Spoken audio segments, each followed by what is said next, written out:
সফল চাচার ফাইস্তায় আমি আমার জীবন ধন্য। দোয়া করবেন সবাই আমার কলিজাটার জন্য।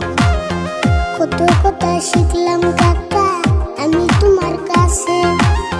তোমার মতো বাঁচতে বলো কার কপালে আছে। সবার ভালোবাসা মোদের সফলতার মূল। আমি জিমেল রাশিদুল।